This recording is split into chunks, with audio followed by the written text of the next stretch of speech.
اور بھائی کیا چل رہا، کیا کر رہا تھا؟ نہیں بس خیریت ہے، دعائیں، اور ماشاءاللہ آج سے نا تیسرا عشاء بھی شروع ہونے والا ہے. ہاں بھائی، تیسرا سے شروع ہو جائے گا آج مغرب کے بعد سے الحمدللہ. تو بس میں یہ دیکھ رہا تھا کہ شب قدر کے بارے میں اور لیلۃ القدر کے متعلق قرآن میں تو بالکل واضح طور پہ آیت بھی اتری، سورہ بھی اتری. تو ہاں تھوڑا مجھے بتاؤ کیسے اس کو ڈھونڈے اور اس کی فضیلت کیا ہے، تو تھوڑا مجھے اس کے بارے میں. ہاں میرے بھائی، دیکھو قرآن میں اللہ تعالیٰ نے سورہ قدر نازل فرمائی. سورہ قدر کا ترجمہ اگر ہم پڑھیں گے تو اس میں اللہ تعالیٰ فرما رہے ہیں بے شک ہم نے اس قرآن کو شب قدر میں اتارا ہے. اور آپ کیا سمجھتے ہیں شب قدر کے متعلق؟ شب قدر فضیلت و برکت اور اجر ثواب میں 1000 مہینوں سے زیادہ بہتر ہے. اس رات میں فرشتے اور روح الامین یعنی جبریل اپنے رب کے حکم سے خیر و برکت کے ہر امر کے ساتھ اترتے ہیں. یہ رات طلوع فجر تک سلامتی کے ساتھ برقرار رہتی ہے. تو اس سورہ سے پتہ چلتا ہے کہ لیلۃ القدر، ایک بات تو پتہ چلے کہ قرآن مجید وہ رمضان میں نازل ہوا، اور دوسرا مزید کہ وہ لیلۃ القدر میں نازل ہوا. دو بات سمجھ میں آ گئی. اور تیسری چیز یہ ہے کہ حضرت جبریل علیہ السلام اتنے بڑے فرشتے جن کی ہم فضیلت کے بارے میں کیا بتا سکیں، کوئی الفاظ ہی نہیں ہے. وہ فرشتے اور دیگر فرشتوں کے ساتھ اس رات اترتے ہیں اللہ کا حکم لے کر، امر لے کر، اور لوگوں میں اعلان کرتے ہیں کہ کوئی ہے اللہ سے مانگنے والا، کوئی ہے جو مغفرت کروائے، کوئی ہے. بہرحال مطلب وہ رات خیر برکت والی رات ہے. یہ تو ہے قرآن مجید. حدیث میں آتا ہے من قام لیلۃ القدر ایمانا واحتسابا غفر له ما تقدم من ذنبه. صحیح بخاری ہے کتاب الصلاۃ التراویح.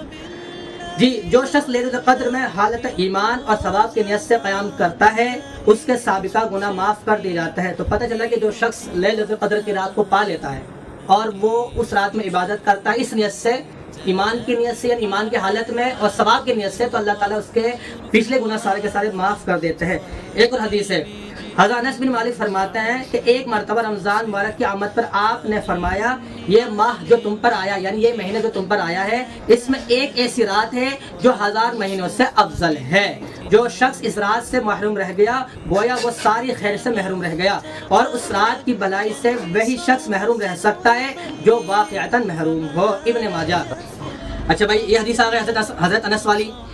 اب کون ہوگا وہ شخص یار جو اس رات کو پائے اور وہ محروم رہے؟ تو اب سوچیں ایسے شخص کی محرومی میں واقعتاً کیا شخص ہو سکتا ہے جو اتنی بڑی نعمت کو غفلت کی وجہ سے گزار دے. یعنی اسے پتہ ہے کہ یہ رات آنے والی ہے اور وہ غفلت میں گزار رہا ہے نا، بے غفلتی میں اپنا وقت گزار رہا ہے، تو وہ بہت بڑا محروم ہے وہ شخص. حضرت انس رضی اللہ عنہ سے روایت ہے، وہ فرماتے ہیں کہ اللہ کے رسول صلی اللہ علیہ وسلم نے اس رات کی فضیلت کے بارے میں فرمایا شب قدر کو جبریل امین فرشتوں کے جھرمٹ میں زمین پر اترتے ہیں.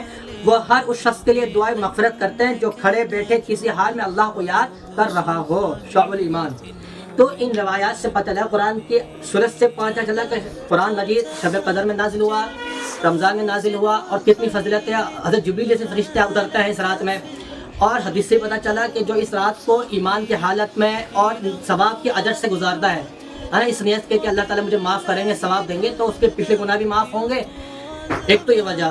اچھا جی، حدیث میں آتا ہے اللہ کے رسول نے ارشاد فرمایا اور تم رمضان کے آخری عشرے میں طاق راتوں کو تلاش کرو، یعنی طاق راتوں میں شب قدر کو تلاش کرو.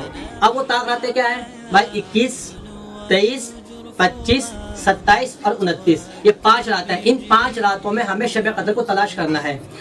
کیوں نہیں بتایا اللہ کے رسول نے؟ ایک بہت بڑی حکمت ہے. اللہ تعالیٰ نے ان کو آپ صلی اللہ علیہ وسلم کو بھلا دیا. ایک حکمت ہے اس میں.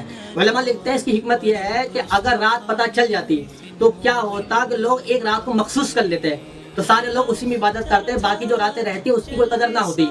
تو چھپانے کا مقصد یہ تھا کہ اب چھپ گئی ہے تو ہر آدمی اس ٹینشن میں نہیں، ہر آدمی اس فکر میں رہے گا کہ بھائی ہو سکتا ہے یہ نہیں تو وہ رات ہو، یہ نہیں تو والی رات ہو. کیا ہے طریقہ؟ تو یہ ہے کہ بھائی اس رات میں خوب جاگے، عبادات کرے، یعنی قرآن پڑھے، نوافل پڑھے، اور ساتھ ساتھ قضا عمری بھی پڑھے، قضا نمازیں بھی پڑھے، اور جو ہو سکتا ہے جتنے شخص کے متعلق ہے استطاعت رکھتا کرے. اچھا، علماء نے یہ بھی طریقہ لکھا ہے کہ ایک آدمی عشاء کی نماز پڑھے، جماعت کے ساتھ سنت بھی پڑھے، تراویح بھی پڑھے، اور اس کے بعد وطر بھی پڑھے. اگر وطر پڑھنے کے بعد پھر وہ کیا کرے، اپنا آرام کر لے، ایک نیند لے لے، پھر اٹھے سحری میں، پھر وہ تہجد پڑھے، پھر تھوڑی بہت نفل پڑھنے وہ پڑھے، پھر سحری کرے، پھر فجر کی نماز باجماعت پڑھے اور ذکر اذکار کرے، تو امید ہے وہ شخص بھی لیلۃ القدر کو پانے والا ہوگا. تو یہ عمل ہے، اس کو خوب کریں میرے بھائی. اور یہ تو بابرکت مہینہ ہے، بابرکتات آنے والی ہے.